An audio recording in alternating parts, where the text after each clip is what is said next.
Maringá estreia na Série C com vitória de virada sobre o Guarani no Brinco de Ouro.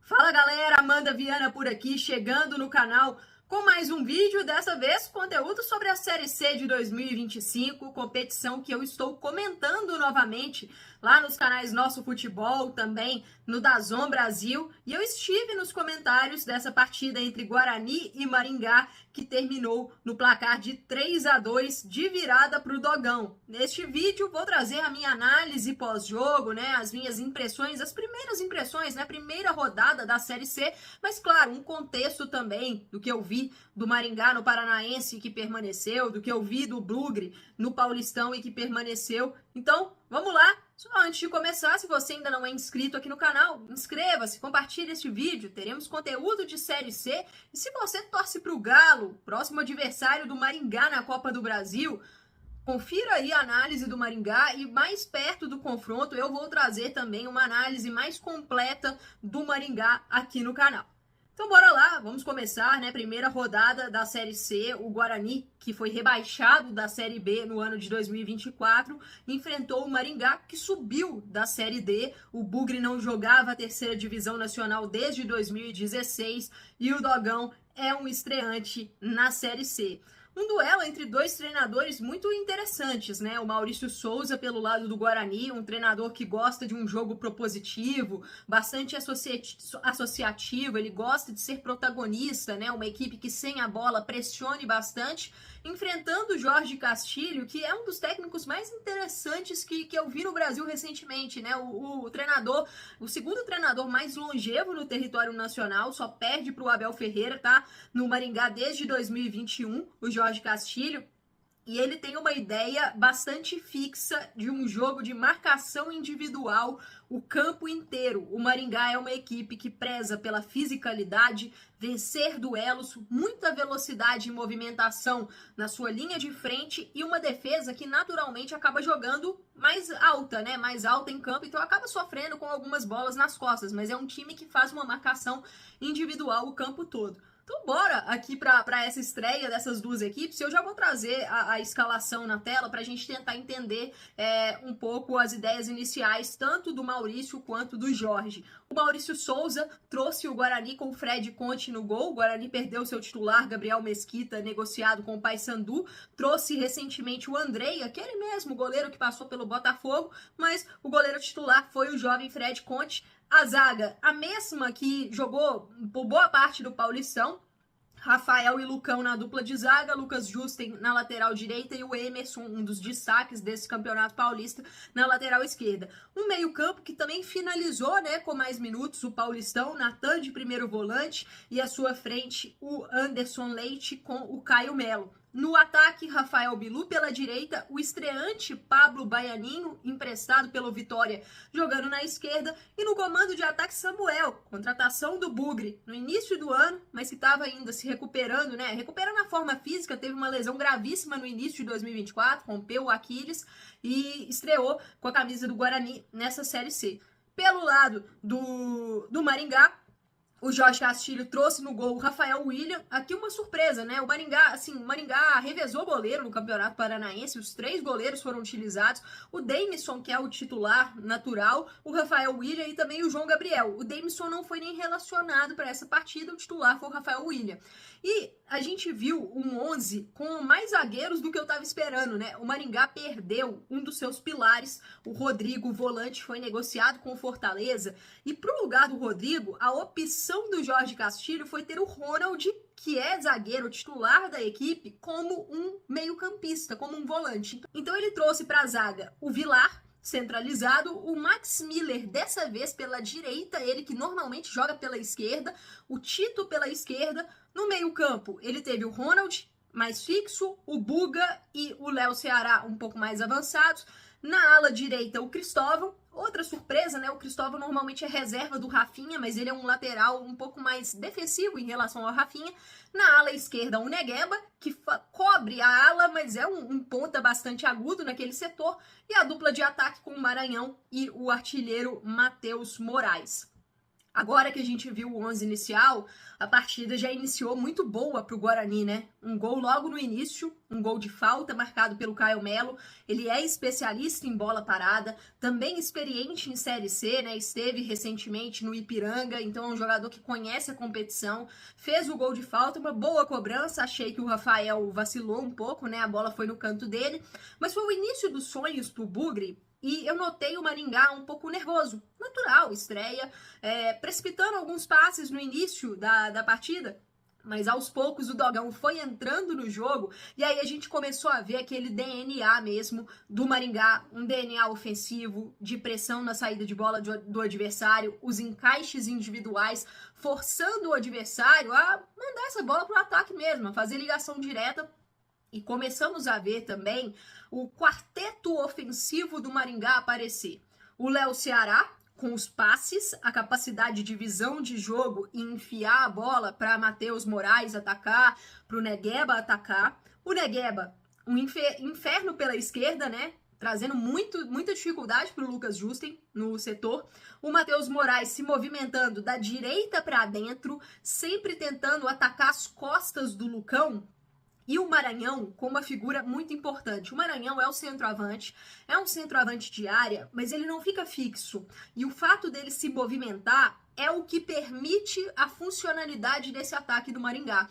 O Maranhão sai da referência, traz consigo o Rafael, zagueiro do Guarani, e dessa forma ele abre um buraco na defesa do Bugre. Esse buraco é atacado pelo Negueba, é atacado pelo Matheus Moraes. Então, dessa forma, a movimentação inteligente do Maranhão, atraindo a marcação para gerar o espaço para as infiltrações. E a gente começou a ver esse volume de jogo do Maringá aparecer no primeiro tempo, o Guarani com muita dificuldade para ler esse estilo, né? E o próprio Maurício Souza havia falado no programa Nossa Resenha do Nosso Futebol que essa estreia seria muito peculiar, porque o Maringá é um time que tem esse estilo de jogo fixo, com marcação individual, e faz com que os seus adversários acabam tendo que se encaixar nesse modelo, né? O Maringá que dita a ideia do jogo. Então o Guarani teve muita dificuldade para ler e entender essas movimentações.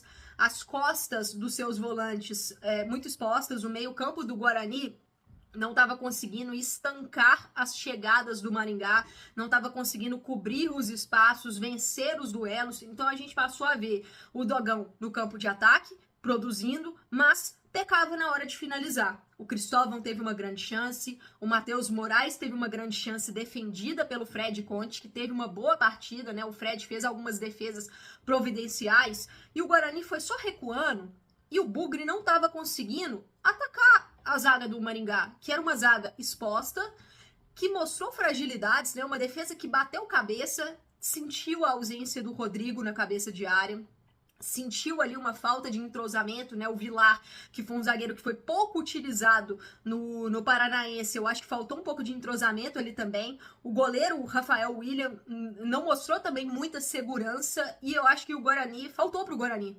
Faltou aproveitar esses espaços, o Pablo Baianinho muito discreto, no meio-campo o Anderson Leite muito discreto, o Samuel, o centroavante, sem ritmo de jogo, né? Natural, muito tempo sem jogar, mais de um ano sem jogar, não tem ainda o entrosamento com os companheiros, então ofensivamente o Guarani não funcionou no primeiro tempo.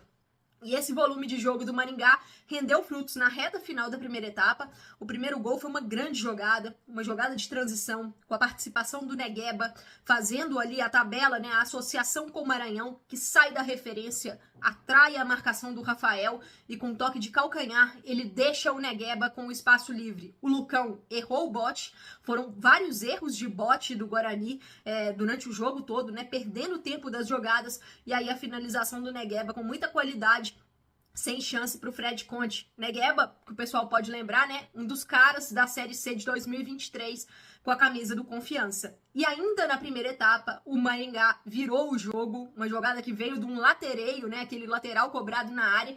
Maringá vencendo os duelos aéreos, vencendo as segundas bolas e o Ronald tocou para o Maranhão, que meteu um balaço no ângulo para fazer a virada. Se a gente for olhar pelo volume de jogo no primeiro tempo, o Maringá mereceu a virada, né? Foi um Guarani pouco ofensivo, um Guarani que não teve ali uma posse de bola como desejava, não conseguiu ligar suas jogadas e defensivamente frágil, né, para proteger a entrada da área e também as costas da sua zaga. Na segunda etapa, o Maurício Souza traz trocas, né? E ele tirou o Samuel, colocou o Denis Júnior e ele tira também o Anderson Leite no meio-campo e coloca o Cristiano. Com isso, ele trouxe o Pablo Baianinho para o meio, que é a função do Pablo Baianinho, né? Jogador que veio emprestado do Vitória. O Cristiano ficou aberto na esquerda e o Denis Júnior no comando de ataque. Dessa forma, os 4 jogadores de frente do Guarani foram jogadores com característica de velocidade. Pablo Baianinho, o Bilu pela direita, o Cristiano pela esquerda e o Denis Júnior na frente, para aproveitar a defesa exposta e batendo cabeça do Maringá. O segundo tempo foi um jogo de trocação, era lá e cá o tempo todo.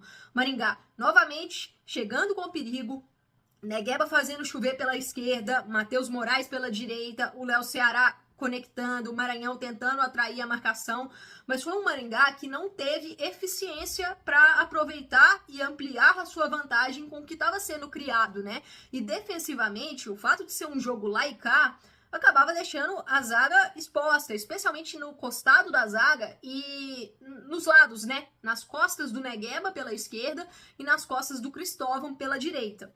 O Guarani, com um pouco de dificuldade de conectar os lances, um jogo mais direto, não estava conseguindo alongar as suas posses, nem fazer aquelas jogadas de associação que a gente ficou acostumado no Paulistão, mas chegou o melhor lance, assim, talvez um dos melhores lances do jogo do Guarani, né? Uma jogada conectada lá na direita, o Denis Júnior sai da referência, vai para o lado direito, faz uma tabelinha com o Caio Melo, que enfia nas costas ali da zaga, né? Ele faz um passe em profundidade para o Pablo Baianinho atacar, e a penalidade foi cometida, para mim um pênalti bem marcado pela arbitragem e muito bem cobrado pelo Rafael Bilu. Nesse momento, 2-2, um jogo que eu acho que pro Guarani, por tudo que estava sofrendo na defesa e pela dificuldade de criação no ataque, tava um placar, assim, bom pro Bugre, né? Pelo cenário da partida. E o Maringá um pouco frustrado pelo que vinha produzindo no ataque e não estava conseguindo concretizar. O Fred Conte com boas intervenções também na segunda etapa. Então, a gente começou a ver ali os treinadores fazendo mudanças, o treinador Jorge Castilho começou a mexer também, trouxe Rafinha na direita, mexeu no meio, também com a entrada do Bonifácio, mas a gente via um Maringá permanecendo no seu DNA, mas no decorrer do jogo, acho que o desgaste foi aumentando ali também, alguns erros de execução, né? Natural o desgaste acontecer, mas um jogo totalmente aberto, ambas as equipes com chances claras de marcar. O Guarani teve chance clara, faltou ali caprichar, né, no passe final para ter a finalização mais aberta no gol do Rafael, e a mesma coisa para o Maringá. No momento, assim, na reta final do jogo, Bruno Cheron no meio-campo, no lugar do Buga. Ele acabou poucos minutos em campo, dando uma entrada dura no Natan e foi expulso. Então, o Maringá finalizou o jogo com um jogador a menos. Isso nos acréscimos já, quase, da segunda etapa. Mas nem o fato de ter um jogador a menos, nem o fato do desgaste, nem o fato de estar jogando já com a sua zaga um pouco mais exposta, fez com que o Maringá saísse do seu DNA. E aqui eu queria trazer até uma aspa do Jorge Castilho, estudando para a partida, eu vi uma aspa dele, que ele falou assim, a gente não consegue jogar sem ser dessa forma. Nós temos um modelo e fazemos a marcação alta, a pressão ofensiva é o DNA do clube. E foi o que a gente viu na reta final do jogo. O Maringá, mesmo com um a menos, partindo para cima, explorando os lados do campo, e um cruzamento do Rafinha pela direita, encontrou no segundo pau o Júlio. O Júlio que havia entrado no lugar do Matheus Moraes, mas o Júlio furou dentro da pequena área. Seria o gol mais perdido da rodada, com certeza. Mas aí, uma infelicidade do Matheus Sarará, não conseguiu tirar ali o pé, né? E acabou mandando contra o próprio Patrimônio. Gol da vitória do Maringá. 3-2 na estreia da Série C. A gente viu um jogo eletrizante na tela do canal Nosso Futebol. E eu acho que os jogos do Maringá vão ser assim, porque é uma equipe que joga, mas também deixa jogar.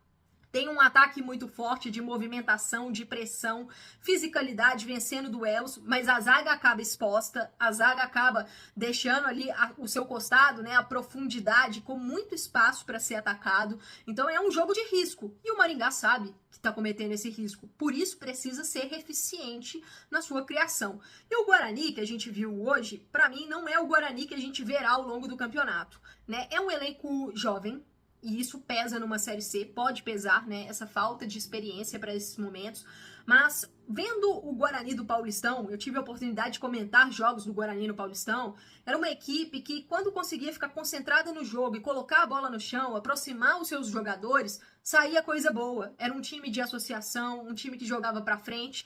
Claro, tinha os seus problemas defensivos, né? Uma defesa às vezes exposta em profundidade, entrelinha ali as costas dos meio-campistas com um espaço também. São coisas que eu acho que o Maurício ainda vai ter que corrigir, porque elas estiveram presentes nesse confronto contra o Maringá.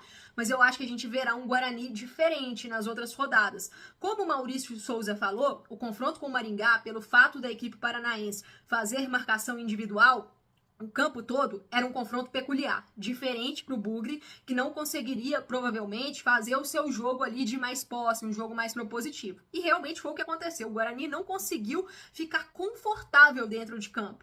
Mas eu acho que nas próximas partidas a gente deve começar a ver esse Guarani jogar mais bola. Bola no chão, associação. E vai precisar disso, né? Vai precisar disso para evoluir durante a competição. Pessoal, vou ficando por aqui, né? Essa foi a análise pós-jogo. Sigam acompanhando o meu trabalho aqui no canal Amanda Viana, também nos canais Nosso Futebol e DAZN, pela Série C. O Nosso Futebol está transmitindo todos os jogos da competição, né, no canal Nosso Futebol Mais, que é o pay-per-view. Alguns jogos vão para o canal linear, 567 da Claro e 202 ou 602 da Sky. E algumas partidas também vão para o YouTube do Nosso Futebol. Então confiram lá, porque essa Série C promete ser a mais equilibrada dos últimos anos. Até a próxima, valeu!